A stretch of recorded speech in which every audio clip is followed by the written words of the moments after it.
the experience that can only happen in store, at least up till now. Who knows what VR and everything else will bring, but up till now, in person, analog, as it were, human to human, sit and fit customer service is it's going to be hard to replace that. Going from nothing to something is one thing. Taking a 30-year-old healthy business that's established and the mentality shifts. Now it's not nothing to something, it's good to great. And what do you do to take a good business and make it great? Ultimately, you have to change it. And I don't think change is a bad thing. I view change as development. Most of our team watched me grow up, and when I came into more of that leadership role, it just was a nice smooth transition that I never got a pushback. It was more so harder on me personally. I hate to use the term imposter syndrome, but truly growing up in the business, it was always my responsibility to make sure the inventory walls were straight and was the garbage taken out. Welcome back to another edition of the Footwear Retailer. And today, I've never done this before. I'm excited to have 3 different people here on the episode today. We've got some great retailers, next gen retailers. You know, what happens when the next gen steps back into the family shoe business? And today, we're talking to 3 leaders who have done just that. They're reshaping what it means to run an independent footwear store in 2025. Lots of interesting stuff, lots of good conversations. I know them all personally and excited to have them here with you. You are going to learn some cool stuff on family business, family transfer, all sorts of things about what's happening here in the industry. And I have Abba Carmichael with me, Jake Humphreys with me, and Keegan Keel with me. And Abba, why don't you start off a little bit and just tell us who you are and your business? Sure. So Abba Carmichael, the daughter of Abba Dabba, Janice Abernathy, here in Atlanta, Georgia. Currently a 3-door sit and fit Euro comfort retailer. My mom started it back in 75 out of a flea market, and it slowly grew as she found this 2-strap sandal that she just thought was going to change the world. And we helped pioneer what is now far more commonly known as Birkenstock throughout the Southeast and beyond. And it's still part of our bread and butter brand offerings. And I've been involved on and off, from wandering up the stairs and making it onto the sales floor and them having to tie a balloon on me so that they could track on our one single camera, surveillance upstairs. They couldn't see me, but they could see the balloon go by the camera. And somebody go up there, get Sharice.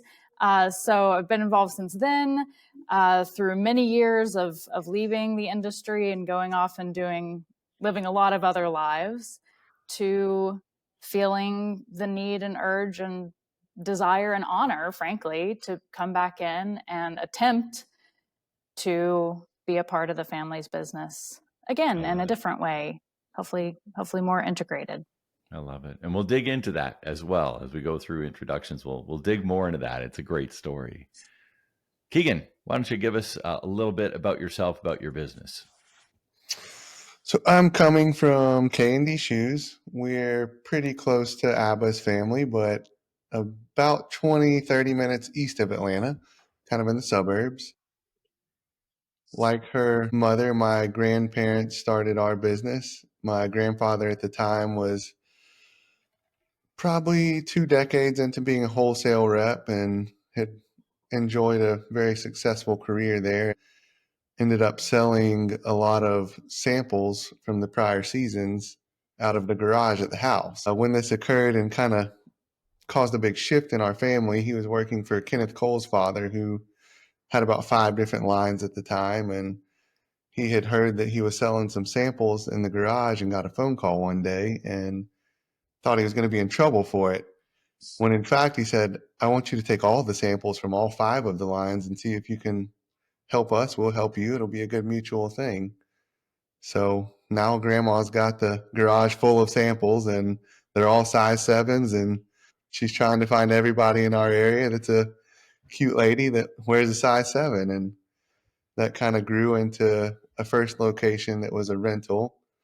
And then in 94, they kind of went hard and built a 15,000 square foot building on the side of the interstate. Over the past 30 years, we've expanded that building to 30,000 square feet. We don't have any direct focus. We're a big building with a huge inventory, but we do kind of specialize now in athletics like pretty much everybody is, and have a big safety footwear business as well. Awesome. It's a great story. Another family business we have up in Pennsylvania. Jake Humphreys, tell us a little bit about you and your business. Thanks for having me on, Pete. This is exciting. So I'm Jake Humphreys. Our business is called Humphreys Bootery. I'm a third generation retailer. My grandfather started as a children's bootery. That's where the name comes from in 1958. We're still working out of that same original location in a little Pennsylvania suburb. Since my dad took over the business, there's been a couple different iterations of what we do.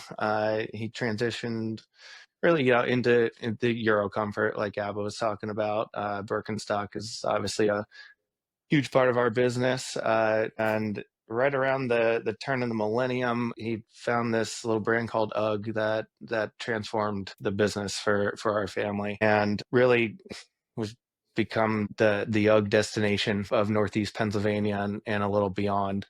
And we've really done that and dug into that for the last 20 years now. And since coming in personally, about 2 months before the COVID shutdown, so my timing was absolutely perfect with minimal digital focus. So that was a fun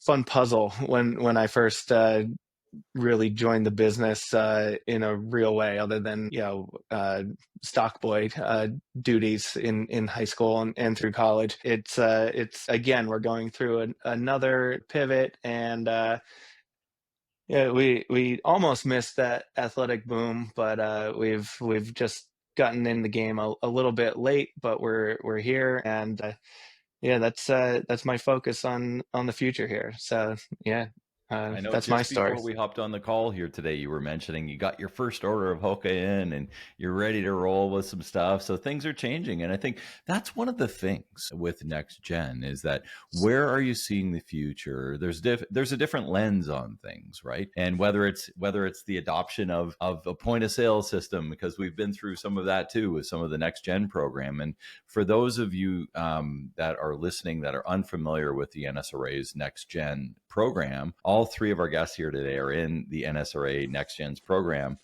which I'm happy to sort of help out with and convene on the coach side of things. And it's a really good community of getting next gen people that are involved in the family business to getting talking and getting going through things, and just understanding that there are other people out there that are going through the exact same thing, and sharing some of those experiences, whether we're talking about staff, whether we're talking about sort of accountability and how we're taking over the management structures, or whether we're talking about shares and when are the shares coming and how does that look and what are the implications on all these different things, whether we're talking about process, all the different things that involve here. The next gen stuff is a really interesting thing. And one of the interesting things that we put together this grouping was the fact that all three of these people have left their family business for a lengthy period of time and decided to come back. And I think that's a really interesting thing with the three of you. And Abba, you had sort of said it in your intro, I was gone for a long time, but what was the thing that pulled you back in? I have long said, if you had asked me from high school or college after that, hey, do you think that you'll ever get involved with your family's business with Abba Dabbas? My routine staple answer was, I'd be an idiot if I didn't. And somewhere along my journey, the different exposures to different opportunities and possibilities. I didn't feel that opinion didn't change, that I'd be an idiot if I didn't. I just realized that I could do other things. I don't know if my brain had totally understood that there were other options outside of what I had grown up in. And so I felt like I needed to have those experiences. What pulled me back in, as corny and cheesy as it sounds, I do feel it was some form of duty. I think, and not a duty to Abba Dabbas specifically, but maybe to myself, is how it has felt for a while before I kind of officially started to get full-time, deeper and deeper. I had been on an on-ramp since COVID, especially, of being more involved and more involved. And I think I eventually felt like I was getting to the point that there would be a tipping point. And then the universe just kind of gave me a little bit of a kick, and it made it really clear. And sometimes I need that. Sometimes I need a good aha moment to say, all right, now or never. I've tried to live with as few regrets as humanly possible. And so this, I really don't want to be one of them. I can go and try and do this, and maybe it doesn't work out, but I'll have tried. And Absolutely. I will be able to sleep very well at night knowing that I tried, versus the opposite, which wouldn't eat me alive, but let's not have that. Yeah, it's always why? there. It's an option too. So even if it feels like the bigger struggle or the bigger sacrifice, why not take that? Which I've also tried to live by. What's a little bit scarier? What's a little bit harder? Okay, take that job. Okay, take that volunteer opportunity. I've done a lot of work not getting paid just to have those opportunities in life. So why not this one too? Abba, when you look at your time away, what do you think, the lens that you have coming back into the business, some of those learnings that you had, because there's many probably people listening that are second gen or whatever the case is, but they've never had the time away from their business. Maybe they started right in high school and they just never stopped. It's just been something they've always done, being involved in the family business. From your sort of perspective, what was the best thing about being away from the family business? And like when you think of it that way, what would be an advantage to being away from the family business for a year, 2 years, 5 years, whatever the case is? Yeah, exposure. And I was gone for quite a while, 10 plus. That, to reframe it, it would be like saying, what is the benefit of getting exposed to arts and culture? Well, you can't quite quantify or qualify it. You just are exposed to all these different mindsets and systems and people. Exposure of people and how they operate and how different managers operate and influence you. I feel like I learned a lot about myself and how I am best managed or not managed due to good and bad managers that I had out in my other experiences, and therefore have been above and beyond wildly blessed with the managers and supervisors that I've had, and been able to really have them as mentors. And I hope to be able to take a percentage of what I learned and be able to apply that to whatever I do in the future, but certainly at Abba Dabbas. And so exposure, depending upon what you get from it, if it's in alignment with you and you're doing something interesting, you can't totally put a label on it. Yeah. It's interesting, Keegan, when we think about your journey, and you were gone from the business for quite a while. You owned at least one other business that I know of, and maybe more, but sort of tell us about your journey to coming back in the business, some of the things you did when you were out there that help you in the position that you're in today. Sure. There was a defining moment that brought me back into the business. It's part of life, but unfortunately it was the unexpected death of my grandfather. He passed pretty quickly from cancer, and it just left a gap in the organization that needed to be filled. And much like Abba, I felt, and maybe slightly different than her explanation in a way, but I felt a pretty strong moral obligation. Like, I've had a very good childhood, a very good life, largely in part due to the results of this business and our family's work towards achieving that. And I felt like it was my time to come back and kind of square up with all of that. So in my time away, I, out of college, started a artist representation and apparel manufacturing company, which I learned a great deal from. I did that for almost 10 years, and a lot of strong contrast to retail, of course, but skill sets that I think transferred quite nicely. In manufacturing, every second matters. Teamwork is no compromise. You're always thinking about efficiency, and the type of manufacturing we did, which was mostly women's yoga clothing and a few home good items.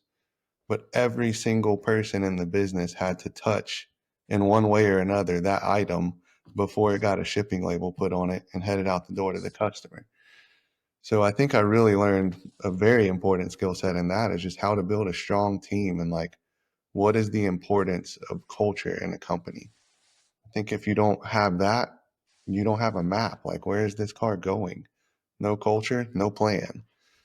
But also just the business stuff too, like accounting and marketing and all the little gears that as I've gotten a little bit older in life, I'm really passionate about, like, how does this gear affect that gear? If we change this a little bit, what will it do to that? Like, it's all cause and effect. Everything's related in business. So I find that most fascinating, and probably what I'm the most passionate about with this family business is just the continuous development and improvement of all aspects.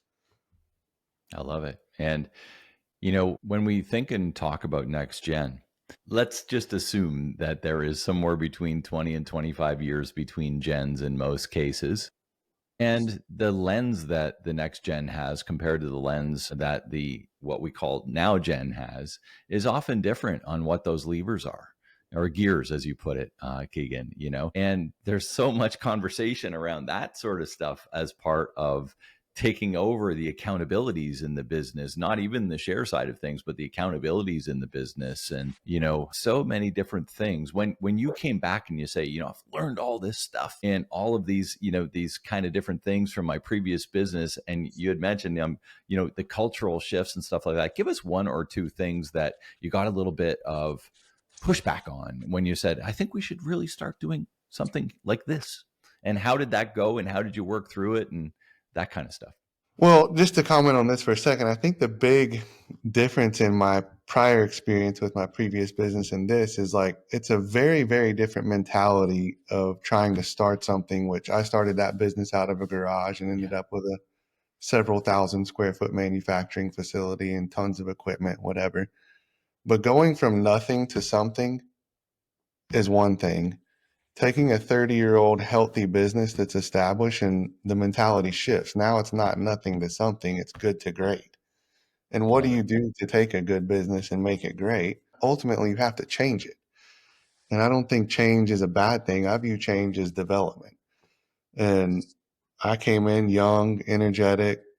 I'm not like the smartest person on earth by any means, but tech savvy enough to get the job done. And was like, you guys haven't updated this thing since we started it in the 90s. We're still running stuff on pen and paper and just dated POS system. There's a lot better tools out there for inventory management. So my task number one was rip the major organs out and replace them. And you can imagine I surely got some resistance to that, but we all agreed it was the right thing to do. I spearheaded it and pushed it through, and now all of those systems are updated and we're running the business much more efficiently, less stress. Like, it's all positive, but to drive over that mountain, sometimes you do have to press the gas pedal down a little farther. That's a whole 2 or 3 episodes on their own right there, right, Keegan?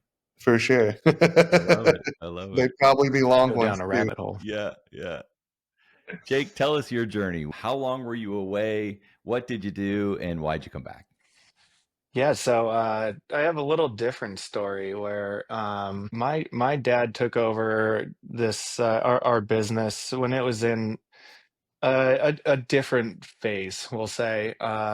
We had 2 locations at the time, and one was struggling, and he had the hard talk where the bank said, "You have until this date to hit this number, or you don't have a business anymore." So he navigated through that when my brother and I were pretty young. The best thing that I tell my parents almost daily is we never felt that growing up, and to this day I don't know how, but I give him the credit that kept his composure through it all.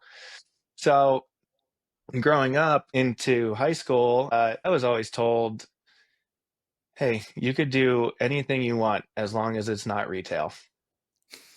That's hilarious. So many And millennials say that. not because we had a bad business at the time, but we were living, breathing proof that it could be a struggle, and you get married to your business very, very fast, and the input versus the output, it could be outweighed. So yeah, I really just never thought of it as being my career. Even though working at the store throughout high school, I went to college locally, so in between classes I was running running stock walls. I always like to say, it's my favorite thing that we always hear. It's, I was born in a shoebox, and here I am.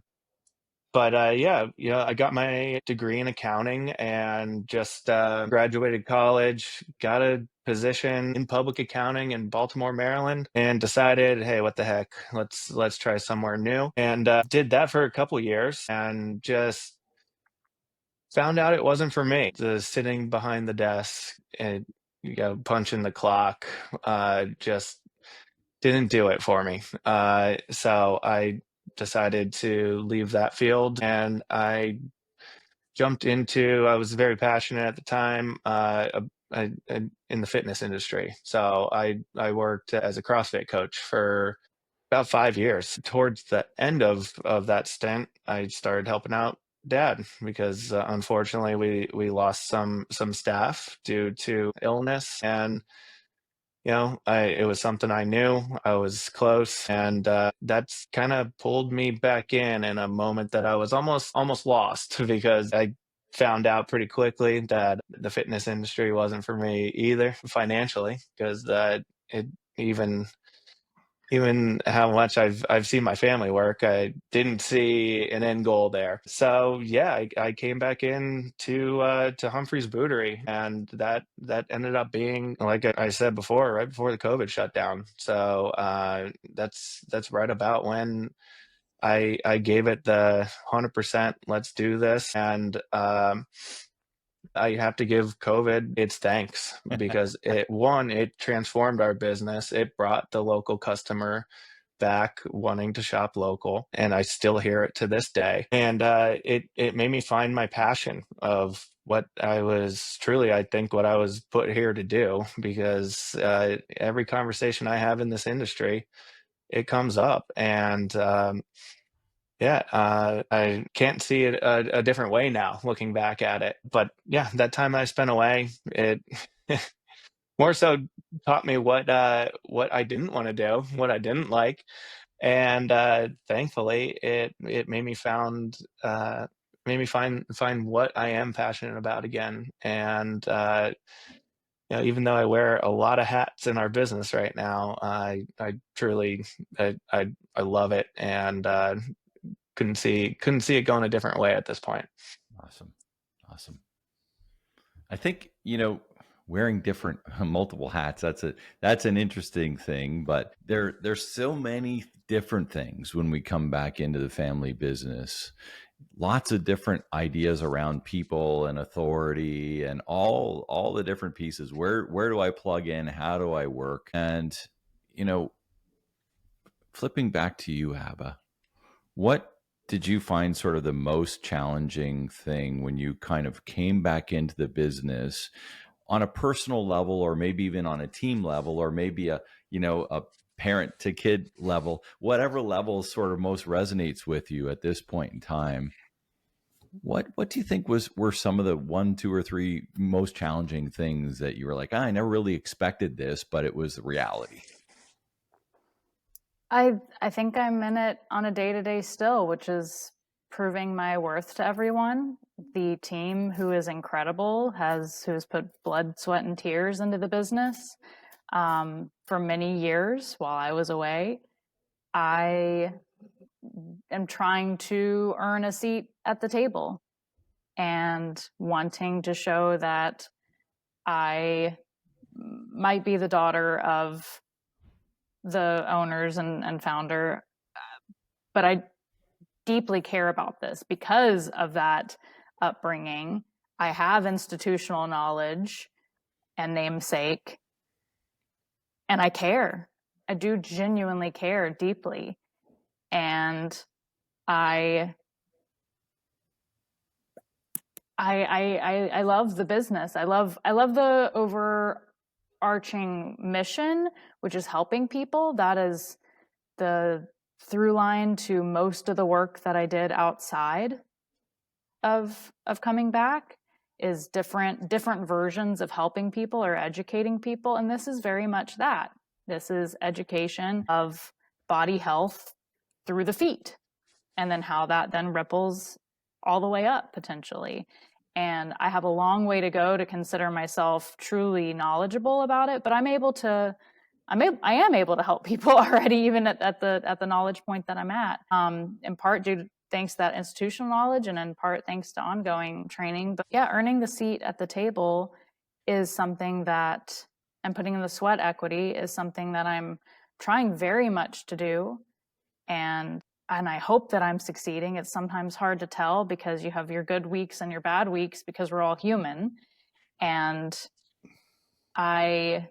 because I have been in and out of the business in different ways over the years, and in those times haven't stuck with it, but the team who I work with now has. I think that I have proving that I'm here to stick around until otherwise notified of some larger force. But yeah, for me, it is earning the seat, earning the voice to be heard, and yeah, I hope that I'm working towards that. Awesome. Keegan, you had mentioned some stuff around culture and the variety of different things in your sort of last segment, but how do you balance honoring tradition with the changes? Like, how did you do that when you were navigating through some of those changes you were talking about, and sort of still honoring some of the traditions? Because the business has been around a long time and stuff had happened and it still was successful. You mentioned the words good to great, and how do you honor the goodness that has happened while still sort of balancing the fact that we still have improvements to make and things to do? I mean, there's some traditions in business, all 3 of our stores and yours as well, Pete. Like, customer service is the cornerstone of the whole building. Like, everyone has to be treated like royalty when they walk through the door. But aside from these basic retailer things, I think that the real tradition is the success of the business itself. So how do you continue that? Well, you have to adapt and evolve and change. I think if you look at it through that perspective, change is a good thing, tradition is a good thing, but time is real. Nothing's going to stay complacent and stagnant and healthy. So you just got to keep the ball rolling. Kind of coming back to what Abba was saying. Abba was kind of saying, hey, these people have been around a long time. I've been in and out, these sort of things. But when we do come in as next gen, does anybody, and I'm asking all 3 of you, and any of you have any sort of, I never thought this would have been like this, as far as dealing with that sort of transition of, hey, I am family and I do know what I'm talking about and I am here for you, all of the other sort of conversations, anything there that went maybe differently than you had anticipated?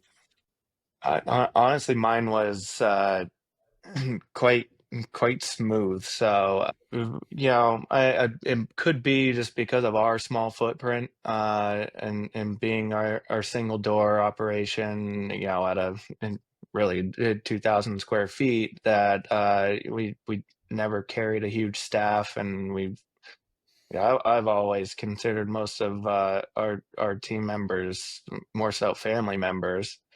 So, and with minimal turnover growing up. So, yeah, most of our team watched me grow up, and when I came into more of that leadership role, it just was a nice smooth transition that I never got a pushback. It was just it was more so harder on me personally. I hate to use the term imposter syndrome, but but truly going from growing up in the business, it was always my responsibility to make sure the inventory walls were straight and was the garbage taken out. And going from that role to an operational role, now into an ownership role, it's hard to leave the other stuff behind sometimes. And I always have to check myself when I'm going to check in a shipment and receive something that came in the front door. I'm like, wait, I could be using my time a little bit more. So that I don't know if that answered the question, but yeah, it's I think everything's on a continuum when we talk about these multi-generational businesses.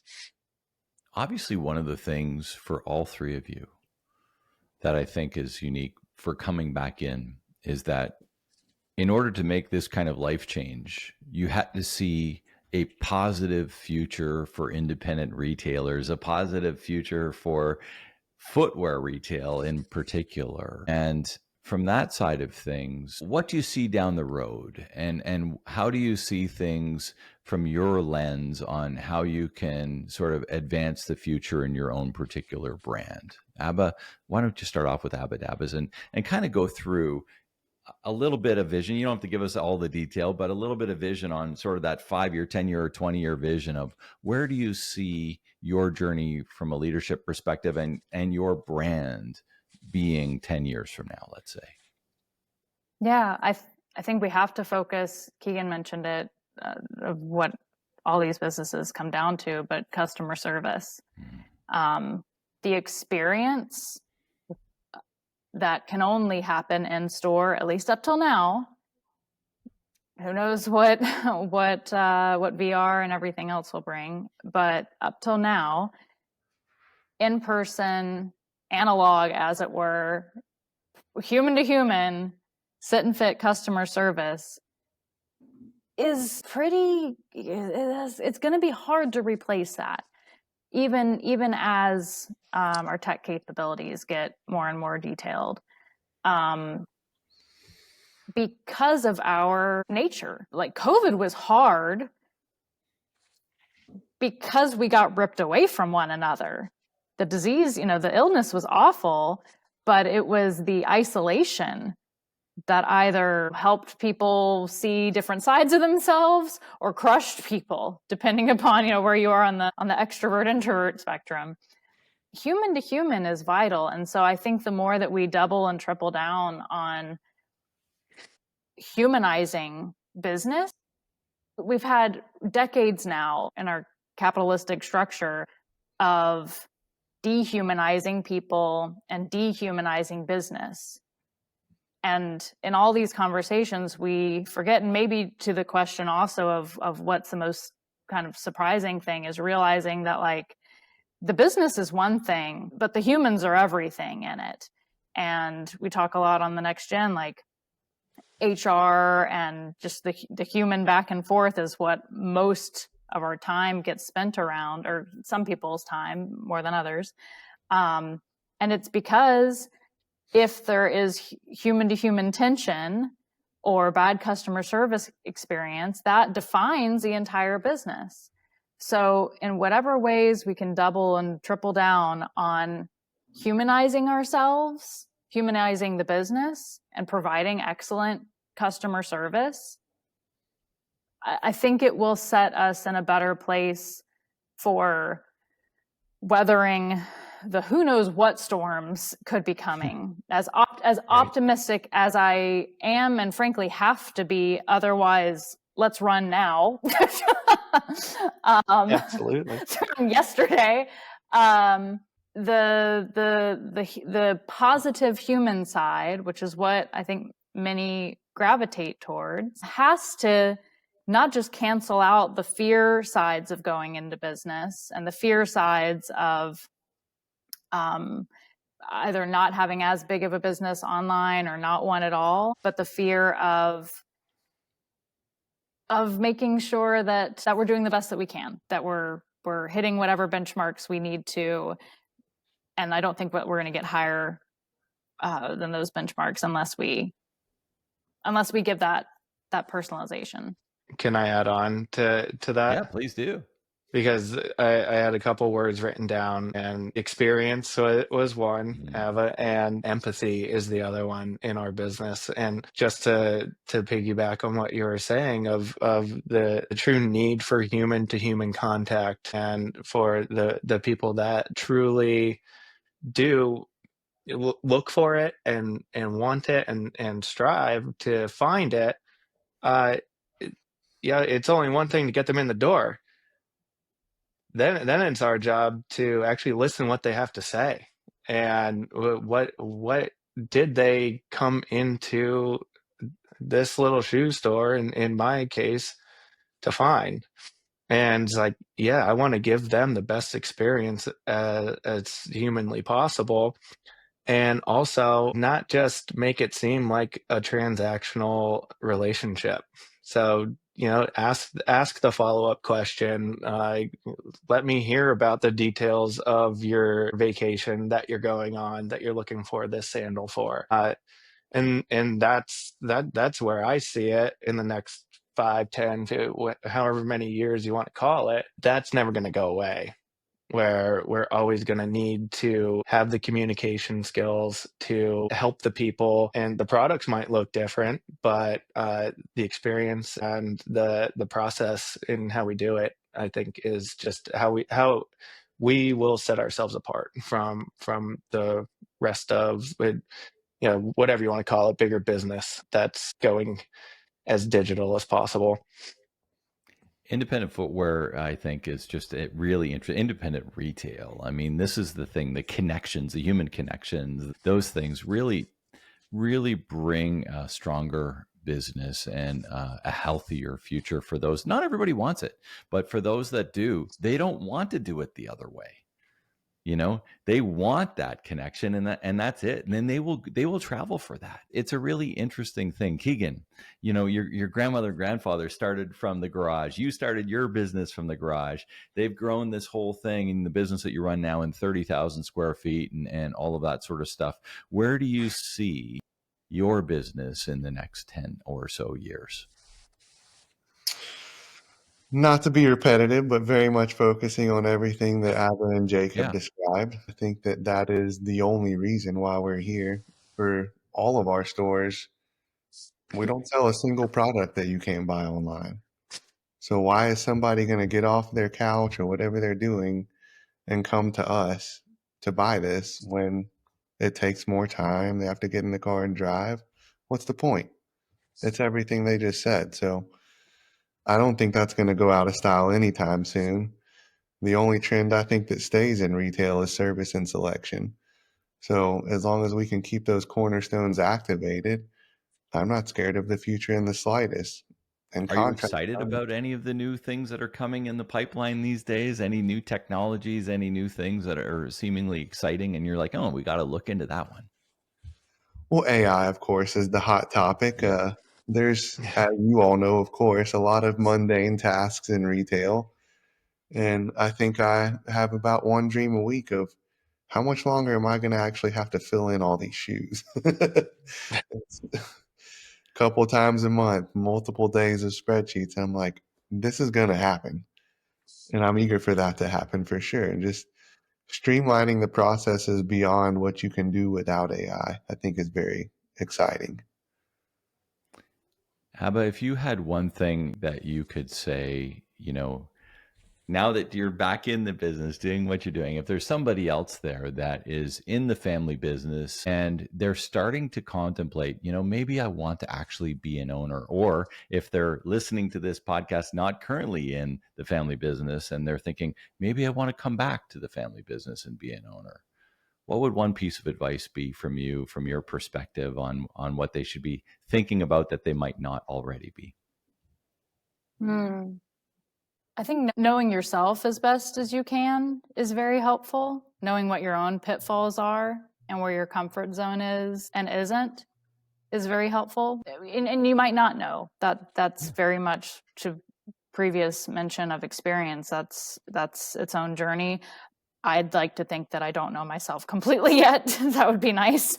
But having a decent sense. And then I think as many frank conversations and staying in communication with, if it's your parents or whoever's the current ownership, being able to talk with them. I do feel like I wish I had talked more with my parents about where I was mentally on my personal journey of interest. And yeah, open communication is going to be important if you go into business, and I continue to wish that I could foster that and maybe have done a few things differently in the past. So knowing that having really good communication skills is going to benefit you all around. So communicating with yourself and with whatever other partners are involved. So if there are any lessons, if you feel like that you don't have those skill sets honed, that might be something to look into and check yourself with. I think one of the other things is that there are a lot of parents here that are going to be listening to this as well. And so when we're talking about the parent-child relationship, whether it's just the personal one, the family one, or whether it's the business one, the communication structure of that is such an interesting piece on how we're communicating. How are we meeting? What are we discussing? Are we discussing turkey for Thanksgiving, or are we discussing who gets the store and what's the share structure and who's going to take control and all this other stuff? And they are different conversations, and we're all in a different journey, as you had mentioned, understanding yourself. But your folks need to understand themselves too. And it's all part of this thing. But we want to have the key thing I took away there, Abba, is we need to keep communicating. And I think in order to push things through the community, if the communication stops, everything stops. 100%. Keegan, what about you? Any sort of things that you think, hey, you should really think about this one? I think the why question is the biggest for me. Like these are big decisions we're talking about, lifelong decisions with a spectrum of results that could happen. And life's just too short to not really analyze that and think deeply about it. Like, if you are considering rejoining your family business, why is that? Do they need your help and you're doing it because of that? Are you passionate about it? Do you feel morally obligated? Do you see a good future for yourself? Like, why? I think that's always a very key question to ask yourself with any major life decision. Yeah, I think that's awesome. What about you, Jake? Process.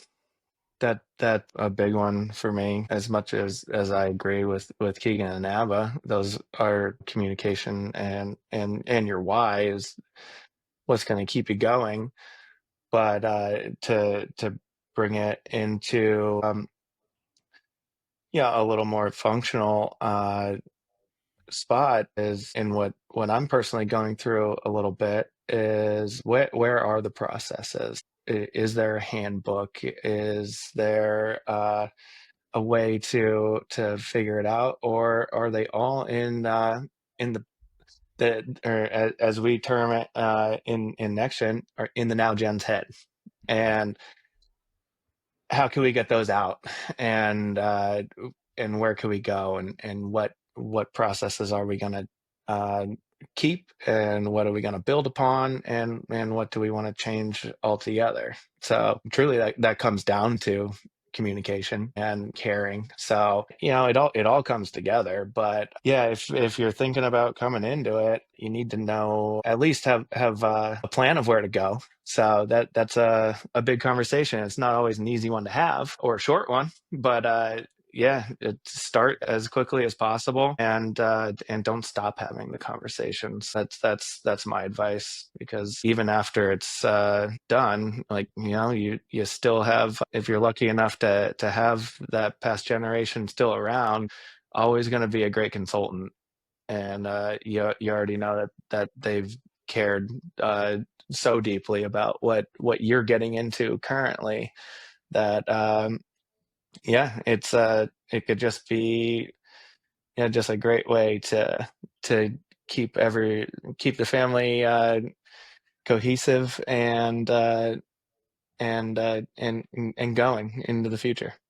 I love it. And I know we've talked, not to put words in your mouth, Jake, but we have definitely talked around process, and we've talked also about aligning and assigning accountability, which is this other piece of the puzzle that we talk a lot about as this group, right? It's like, who owns what? It's one thing to have the process, but am I owning this? Are you owning this? Who is somebody on the team owning this? Like, who owns it? And these kind of things, such big conversations as that transfer from, as we said, the now generation to the next generation. Part of that communication is who owns what, and it's such a big piece, because our team needs to know too, right? Our team needs to know. It's like, oh, there's these other people here now, and do they have the final say, or does mom still have the final say, or does dad still have the final say, or who has the say? And it's an interesting piece in this conversational transfer of process and of accountability and of share structure, all of the different things. It's been an awesome conversation. Always love spending time with the three of you. And thanks so much for being here on the Footwear Retailer Podcast. Before we leave, if you could all just kind of go through again what your store is, so people can check you out on Instagram or on LinkedIn or Facebook, how anybody, if they want to touch base with you a little bit more after this conversation, can reach you out as well, to maybe drop your email address or something like that. So if anybody feels particularly like, oh, I just got to talk to Abba about that, or whatever the case is, that would be awesome too. So Abba, maybe you could start, just give us again your business and how to get a hold of you if they have some further questions. Sure. So Abba Dabbas, which is unique enough to where the internet hasn't saturated that too deeply. So if you Google Abba Dabbas, '*S, ABBA **S, you will find us. And if that doesn't work, coolshoes.com is our primary URL, which Dad swiped back in the day as the tech guru he is. My personal email, abba@coolshoes.com. Happy to talk with anyone. Awesome. How about you, Keegan? KandDshoes.com is where you can check out our business. And my email is Keegan, which is KEEGAN, @KandDSafetyShoes.com. Great. Jake? Yeah, and Humphrey'sBootery.com. Again, the internet also has not hidden us too much at this point. And on social media, if Instagram and Facebook. Luckily, we're the only Humphreys Bootery out there. So you could find us there, check out what we're doing. And my email, jake.humphreys@humphreysbootery.com. So I would love to have any conversation that I could. I think we've found out that in our next gen group that talking through anything as little or big as we think it is really makes a difference. Yeah. Thanks, Pete and Abba and Keegan. This is a great conversation. Yeah, it was lovely. And thank you, Pete, for having us and for everything you're doing in the footwear industry. You bring a lot of positive energy that I know is appreciated by many, many folks here. So thank you. I appreciate that too, I'll guys. I second that. appreciate all of you. So as we end these podcasts with the phrase that I learned from one of my coaches down the road, make it a great day. And until next time, bye for now.